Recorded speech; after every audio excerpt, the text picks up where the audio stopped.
रांची में स्टूडेंट ने 25 दिनों तक प्रोटेस्ट किया। उसके बाद दबाव में आकर हेमंत सोरेन सरकार ने बड़ा फैसला सुनाया और कई भर्तियों पर रोक लगा दी और उन्हें हाईकोर्ट में चैलेंज भी किया गया और हाईकोर्ट ने इस पर रोक भी लगाया, कुछ परीक्षाओं पर रोक भी लगाया। क्या कुछ हाईकोर्ट ने फैसला सुनाया है? मेरे साथ एडवोकेट साहब हैं। हर्ष जी, लोकल खबर में आपका बहुत बहुत स्वागत है। बहुत बहुत धन्यवाद। बताएंगे कि आज हाईकोर्ट में बहुत ही महत्वपूर्ण फैसला हुआ है जिसमें लाखों अभ्यर्थी प्रभावित हो रहे हैं। हाईकोर्ट में किस तरह का मामला आया था और कोर्ट ने क्या फैसला सुनाया है? देखिए, 3 set of writ petition file हुई थी जो आज कोर्ट के समक्ष में थी। पहला 11वीं 13वीं जो जेपीएससी में जो सक्सेसफुल कैंडिडेट हैं जिनकी अपॉइंटमेंट हो चुकी है, वो जो सरकार का फैसला आया था उसको वो चैलेंज कर रहे हैं कि जो एग्जामिनेशन कैंसिल किया गया है वो गलत तरीके से रूप से किया गया है और इससे उनकी नियुक्ति प्रभावित होगी और आगे वो नौकरी करने के सक्षम नहीं होंगे। एक दूसरा कि उसमें तत्काल रूप से स्टे दिया जाए। उनका ये तर्क था कि नैसर्गिक न्याय जो प्रिंसिपल ऑफ नेचुरल जस्टिस है उनको कोई पर्सनल हियरिंग नहीं दिया गया था। कोर्ट के समक्ष में ये जो फैसला आया है ये उनके इसमें हमने याचिका क्या नाम है हस्तक्षेप याचिका दाखिल किया था। इंटरवेंशन एप्लीकेशन फाइल करते हुए हमने ये कहने का काम किया कि राज्य सरकार का जो ये फैसला है जो कैंसिलेशन का है उसमें करप्शन का मामला साबित आ रहा है और इसमें जो मैल प्रैक्टिस किया है ये राज्य सरकार भी मानती है, इसलिए वो कैंसिलेशन सही रूप से किया गया है। अब उनके अब राज्य सरकार के पक्ष से क्या है, राज्य सरकार के द्वारा खाली समय मांगा गया। ये ऑर्डर को डिफेंड बहुत प्रॉपरली किया गया नहीं किया, ये आप देखने के लिए आप वहाँ भी थे और खाली एफिडेविट हलफनामा मानने का किया। अब हमने इंटरवेंशन एप्लीकेशन क्यों फाइल किया? 11वीं 13वीं एग्जामिनेशन में जो आया था, 11वीं 13वीं एग्जामिनेशन में रूल्स का वायलेशन किया गया था। जो रूल्स का वायलेशन किया गया है वो रूल्स का वायलेशन ये है कि जो इवैल्यूएटर्स होते हैं जो कॉपी जांचने का काम करते हैं वो 10 साल का एग्जामिनेशन जो होता है वो 10 साल का उनका एक्सपीरियंस होना चाहिए वो टीचर्स का ग्रेजुएट लेवल में और 5 साल का पोस्ट ग्रेजुएट लेवल में उनका होना चाहिए।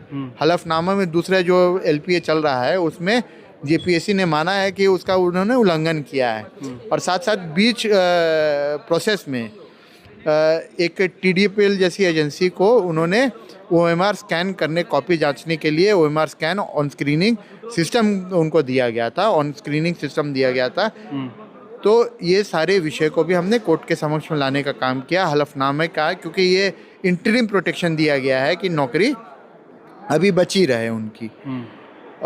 ये अगला हलफनामा दायर करने के लिए और अगले सुनवाई के लिए 15 सितंबर का डेट निर्धारित किया गया है और साथ साथ कोर्ट ने ये भी मौखिक रूप से आदेश दिया है कि जितने भी सफल अभ्यर्थी हैं जो नौकरी कर रहे हैं वो एफिडेविट दायर करते हुए ये कहे कि उनकी संलिप्तता कोई भी रिपोर्ट में या उनकी संलिप्तता कोई भी रिपोर्ट में आती है अनियमितताओं के और गैरकानूनी रूप से अगर उनकी संलिप्तता आती है तो वो उस फैसले से को मानने के लिए बाध्य होंगे। नौकरी जाने के बाद जैसे सीजीएल के जो नौकरी करने वाले कर्मचारी हैं वो प्रोटेस्ट कर रहे हैं सचिवालय के सामने, क्या इस पर भी कुछ सुनवाई हुई है? जेसीसी सीजीएल के द्वारा कोई भी सफल अभ्यर्थी जो नौकरी कर रहे हैं उनके द्वारा अभी तो याचिका मेरे नॉलेज में अभी तक नहीं आई है, ना आज कोई सूचीबद्ध थी कोई भी ऐसी याचिका। तो अगर सूचीबद्ध रहेगी वो याचिका तो देखा जाएगा फिर क्या फैसला होता है। सरकार ने जो फैसला लिया था भर्तियों को कैंसिल करने का, परीक्षाओं को कैंसिल करने का, सरकार अपनी ओर से पक्ष रखने के लिए कितना प्रभावपूर्ण तरीके से कोर्ट में पेश हुई?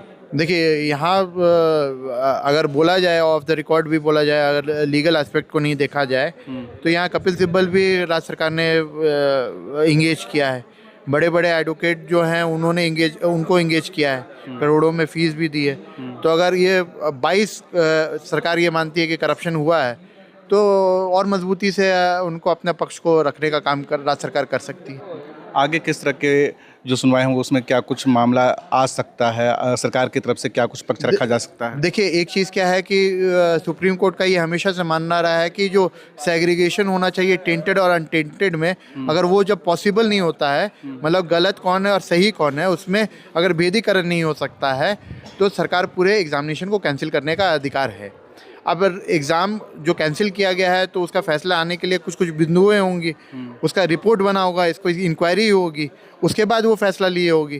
तो इंक्वायरी रिपोर्ट को भी सरकार को कोर्ट के समक्ष में लाने का काम करना चाहिए कि वो बता सके कि इसमें कोई भेदीकरण और सेग्रीगेशन नहीं किया जा सकता है। इसलिए उसने सही तरीके से, और सरकार भ्रष्टाचार को मानती है कि वहाँ भ्रष्टाचार हुआ है उनके कार्यकाल में, और वो भ्रष्टाचार को हटाने के लिए ये एग्जामिनेशन को कैंसिल की है, और उसे सही तरीके से डिफेंड करने का काम भी राज्य सरकार का होना चाहिए। अखबारों के माध्यम से जिस तरह से स्टेट लेवल का जो जांच एजेंसी है उनका जो खबर आ रहा है और जांच कर रही है, अगर सारी रिपोर्ट अगर हाई कोर्ट में सबमिट होता है तो कितना प्रभावपूर्ण बढ़ेगा, पक्ष कितना मजबूत होगा?